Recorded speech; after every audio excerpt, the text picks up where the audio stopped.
Hey, what is going on everybody, and welcome to Fantasia. For today, we're going to be jumping into another session of Epic 7 out today. Got some more Guild Wars for you guys. So for our first match over here, we actually aren't going to be attacking this tower because we literally can't, but there is a weakened tower over here that I think we can get ourselves into. For this first match, we're going up against a disgusting team with Harsetti and Notos, protected by a boss Sarunka, essentially not allowing us to nuke this Notos with single target damage dealers. Think like Bystander Huayang, for example, right? So we have to kind of get clever here and go for some AoE stuff. We're going to bring in my Aram here. Aram is going to be a fantastic unit for us in order to essentially counterpick the Harsetti, right? We do get a vigor buff and AoE buff for the team. We get immunities. We can't get stunned by random abyssal crowns and stuff too. So it should work out quite nicely. I will actually change her artifact here just in case to a bird's eye view, right? So when we activate the non-attack skill, we get 16 souls. I think this will be good for Aram here because it will allow us a soul burn with something like my Argent Waves Huayang. We can't use Bystander Huayang, but Argent Waves Huayang is definitely up here as one of the better units to be pairing with your Aram. We're on a double torrent and penetration set. I know it was a 99% crit rate. Maybe it'll come to bite us, but so be it if it does. This is a pretty decent build on her with a ton of damage. I just need another imprint to make sure that we do get 100% crit, but for right now, do not have one. She's currently on Wind Rider as well, so that she gains extra attack, because if we do manage to finish somebody off, which I kind of doubt here, if we do, we get to boost up with Aram and then just go again, so hopefully that'll be okay. And last but not least, we have Hecate. Hecate is going to be here on her own artifact, Tome of Life's End, as well as her EE, granting damage reduction. Prefer that because of her bulkiness, but warfare set, immunity set, all that good stuff right there. And we are going to be jumping into this fight to with the Hecate to prevent this Notos from reviving with like a holy sacrifice. For the bottom team though, this is why you guys clicked on the video, we have RNL going up against one of the most common defense teams, right? Genesis Roz, Lady of the Scales, and of course Freerin. RNL though is going to be on Violet Talisman, got my max limit broken one here, and she's pretty decent damage, right? Maxed out on crit damage. I'm a little bit overcapped here, which I'm a little sad about, but it's alright. 316 speed, not the fastest RNL you've seen out there, I'm sure, but good enough for most applications, way more than good enough for most applications. And yeah, I would like to improve her boots though. Her boots don't look very good at all, so definitely the next space to try to get some improvements in. But yeah, as for the other units, we have Saria, a unit who pairs so well with RNL, especially since she got her EE. I got one that increases her combat readiness by an additional 10% here, so that'll be super useful for cutting my opponent, right? Making sure I can go for a slower build and still cut my opponent's team. Got Awakened Leaf on her too, which allows me to push up the combat readiness of the backline unit. I think this will be okay for her. It's her own artifact after all. And yeah, in terms of her gear, Destruction and Torrent set, we're going to try to get as much damage as possible, because I just kind of want to nuke my opponent, and if I do, we should be good. We'll be invincible and everything as well, right? Bellion's going to be here, 3F, good stuff, counter and immunity. Typical RTA Bellion set for me. I like to run super high resist and everything too, so hopefully we'll be alright. Let's go ahead and jump into it, see how it goes. Genesis Roz will probably be targeting the RNL, so just keep that in mind. But it's okay because if we get sealed, because her evasion is not tied to any passive of any sort. Right, so the skill 3 is going to come out, and this is going to proc our vigor buff. What's going to happen next is, because the vigor buff happened, and because we did non-attack skill, Argent Waves Huayang gets to go, attacks the highest defense unit. Ton of damage there. We actually do get a kill, so now get the soul burn here with the Argent Waves Huayang for the skill 3. This will push up the backline unit. In this case, it's going to be Aram. Oh, that's wonderful damage, actually. That is amazing. In fact, what I'm going to do is, instead of pushing up the Argent Waves Huayang, I'm going to push up the Hecate. And I'll let Hecate do the honors here to one-shot the Notos. But yeah, Huayang basically soloed that entire fight there. Super clean stuff. If you see a Harsetti, this works 9 times out of 10. Just be careful, right, of just be careful of your units. Sometimes turn order can be a little bit weird, which is why you want Argent Waves Hua Young. She takes an extra turn, and then she pushes up whoever's in the back line. Keep that in mind. That's why I put Aram in the back. Alright, RNL is going to be here. We get to skill 2. Do I go after the Freerin? I would like to, but I could also go for Lady of the Scales. No Souls to Soulburn. Is it okay? I think we go for the Freerin, right? We go for the Freerin here. Okay, there we go. Got that bind, got that defense break. Freerin goes down, guys. That is huge. Coming with the skill 3. This will hopefully proc the Genesis Raz's Immortality. Oh, there we go. Beautiful. Immortality is procced. We actually do strip it as well with the RNL, so that's amazing. Right, she's so good into this team, it's like not even funny. Alright, Saria goes, skill 3s, we get the invincibility for everybody. So Genesis Raz can't do anything to this entire team. Saria's gonna come in with the extra attack. Guys, look at this. Bird Bombardment, and boom. Genesis Raz comes back, but what can he do? Absolutely nothing. Even though he lands the seal, perfectly fine because we have no passive. And the collapse, while it is a little bit annoying to be collapsed here, still perfectly fine. It doesn't impact anything in terms of what our units can do, what RNL can do. Bellion's gonna skill 3, try to provoke the Raz, and Lady of the Scales has no damage of her own really in this case. Meanwhile, Saria can hit 2 units, and then go for the cleanup. RNL comes in, do a little swappity swap, and there you guys have it. RNL, such a clean team. With Saria, I mean, we didn't even take a single hit of damage. Okay guys, moving on here, we got our second tower. The other main tower is actually down, so we gotta open up the third one if we want to fight another big defense team here. And so with this mid tower, we have Empyrean Ilanov, Bystander Huayang, and Notos. A lot of people loving this like Notos defense team here. So we're gonna bring in our own handy dandy Rinok to fight this scenario, right? So with our Rinok here, we're pretty fast with a bit of effectiveness. I do like having effectiveness on Rinok. I did have to take a couple pieces from her, so she isn't as fast as she could be. Took some pieces to put onto RNL before, so it looks like she's a nerf version of herself. It is because she is. But Rinok here is going to be paired with a Salome. Now, Salome's not here for what you think she's here for. We're not copying our own Rinok, right? We're on Sweet Miracle. Pretty decently fast pieces. We took some pieces from Salome for RNL too, but still sitting around the 290 speed mark, and our stat line is quite decent. Now, the reason why we have Salome, because she can copy anybody.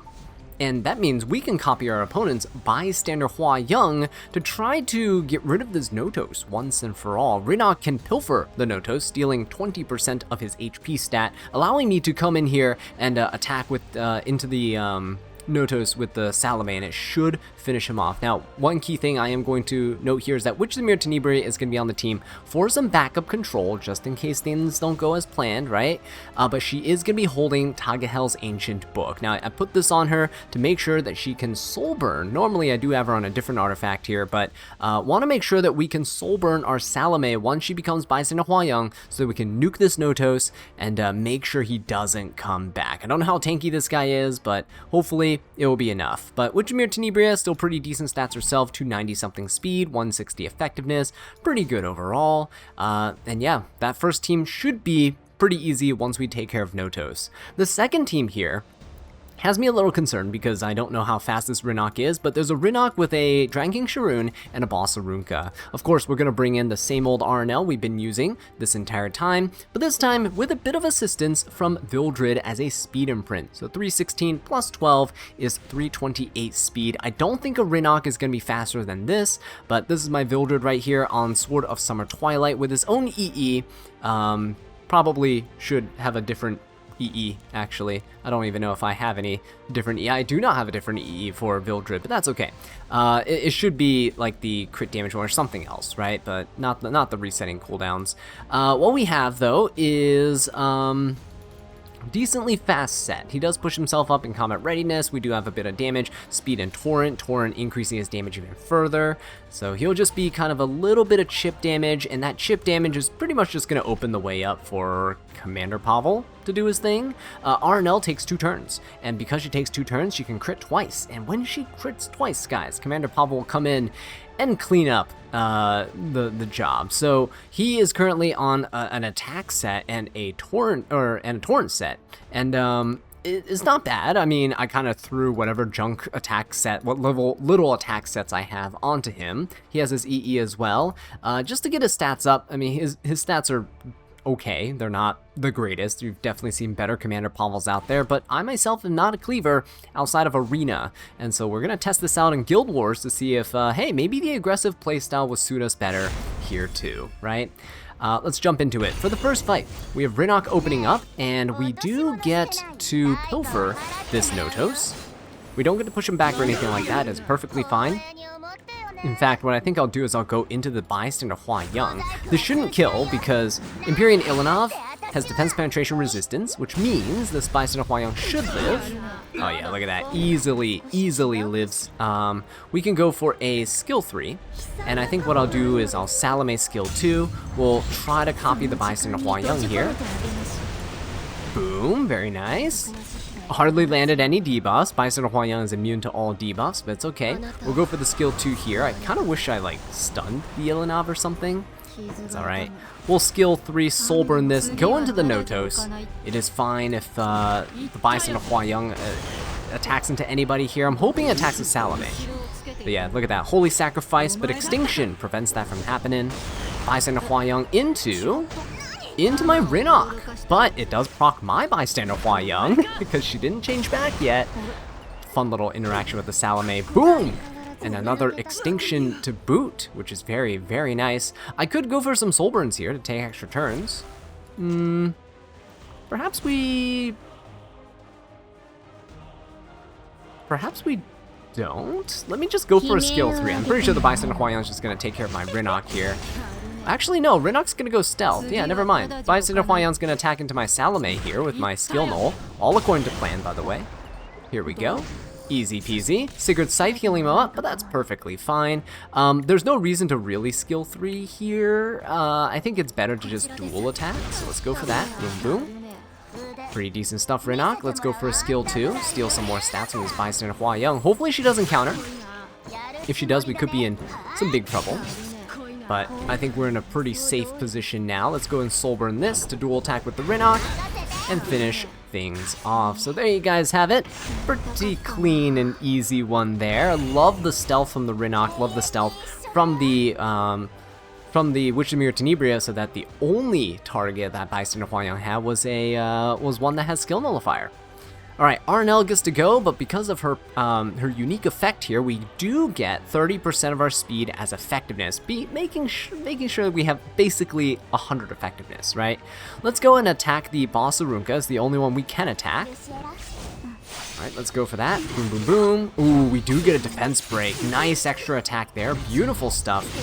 Mildred gets to go. Very nice. And I think what happens now, oh, I actually think we don't even need a Commander Pavel to finish things off. RNL should be able to do it, because Rhiannon wasn't even that close to us. Let's go for a skill 3. Should finish off the boss Arunka, probably gets the Dragon King Sharoon. Definitely gets the Rhiannon though. Oh yeah, we did not even need a Commander Pavel there. That's actually kind of sad, because I kind of wanted to use him, but I guess Mildred with RNL is good enough in some cases. So we just took down one of the towers over here, so let's go ahead and move on into the main show. And the main show is a little bit strange, because we see units that we typically don't see on a Guild War defense team. I don't know if this puts me at ease or if it makes me even more suspicious of the team comps, but Celine, Fern, and Festive Ida for the first team. I'm going to come in with like a full Immortality setup here. I don't know how effective it's going to be, but here's my Briar Witch Assyria. A little bit of a secret build, only you Guild War viewers get to really see her. I've been keeping her on the down low for all the RTA viewers out there. But yeah, Renewed Will is great because it allows us to push up our entire team, which is fantastic. And of course, non-maxed out speed EE, which is a shame, but hey, when's that one speed gonna matter, right? Right? We got speed set and broken set here on the Bryceria to make sure she's as fast as possible. Got a little bit of effectiveness to boot here, and I think we're doing relatively good. I have a 100% crit chance on her. The main reason being she is kind of a good opener for things like ML Pavel. Commander Pavel, though, is not going to be on this first team. He's going to be on the second one down there. We have Shepherd the Dark DN also coming in. She's going to be a fantastic unit to seal the opponent's Festivita, so we do have a book for that. And book is going to be helping us soul burn so that we can push up our Shepherd of the Dark DN and all that good stuff. She is currently on just a overall decent set, I would say. 100 effectiveness, 22k HP, almost 340 speed. I think it's good enough in terms of stats for what I need her to do. And of course, the last unit here, we haven't seen him in a while, Genoa. On a friendship artifact. What the heck? Why is he on a friendship artifact when we have Wind Rider here for him? There you go. Those are much better stats. We have Torrent set and Destruction set here, and this guy's going to be coming in and just ensuring that we don't die to a Selene, because when our Shepherd of the Dark DN's passive procs, the non-attack skill, it will proc the opponent's Selene, and that might cause us some issues, so Genoa's just here to make sure that we don't die. And if we don't die, I think we are pretty set to solo the rest of the team, right? So, should be good. For the second team, we got Rhianna, Perfume Bibulus, and Argent Wave's Hua Young. So they're clearly trying to go for like a non-attack setup with this Perfume Bibulus. Not really sure how it's gonna go because Rhianna doesn't really have synergy with the other two units here necessarily. But we're gonna open up with Arnell. We're gonna do a little speed contesting here, right? Same build as always, and this time I'm gonna bring in Tactical Archetype Koli, because Vildred was a little too strong apparently, and I kind of want to see Commander Pavel do something here. So my Tactical Archetype Koli is on 7 wins, Shadow Wind 7, which I haven't fully maxed out, but it's fine. Speed and hit set, along with some decent speed, right? Mostly want to focus on the effectiveness 250 to boot. She's on an RTA build, just in case I do draft a little bit more aggressively with a speed imprint, but she's been serving me quite well in other aspects of the game. And of course, Commander Pavel, you saw him just earlier. Still going to test him out here. I think he'll do well. I don't think he'll disappoint, right? Let's go ahead and jump into it. This guy also has like a nice frame and stuff, so I can't like underestimate his team, even though it looks a little bit weird. And look at that. That's a pretty decently fast Festive Ida, right? So let's go ahead and soul burn here. Oh, the only valid target is the Fern. Oh, I see. Double stealth. All right. Fern is going to get hit with a crit. Everyone's defense broken here. Shepherd of the Dark DN pushes up. Selene does get to cleanse, but it's okay. She hits the DN. That's perfectly fine. The immortality is what's going to save us. And now I'm going to seal everyone so we can guarantee some nice little crits. Right, onto the Fern. No evasion here. She's... Oh. Oh.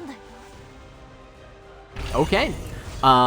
Did not expect that to happen, but I am not complaining about it. The only issue with bringing something like a Tactical Archetype Koli is that I don't have enough souls to soul burn here. I'm still going to try to go into the Perfume Bibulus. Typically, she runs about 100. Yeah, about 100 effect resistance. That's good. Arnell going to be coming in. No proc from the Bibulus, thankfully. We can now go for a skill 3. I don't know if this is actually going to kill everybody. If it does, then guess you guys won't have a Commander Pavel showcase today. But we're going to go for that. Boom. No kill. Commander Pavel comes in. And we don't even get to see a skill 3. So I don't... Usually you use them against tankier teams, but I guess there really wasn't... I mean, there wasn't an opportunity for us to do so I'm sorry. But either way, guys, that is going to be it for the Guild War. RNL synergizes so well with so many units. Saria probably being one of my favorites in Arena and Guild Wars, but let me know who your favorite pairing is with her down below, and I'll catch you in the next one. Take care.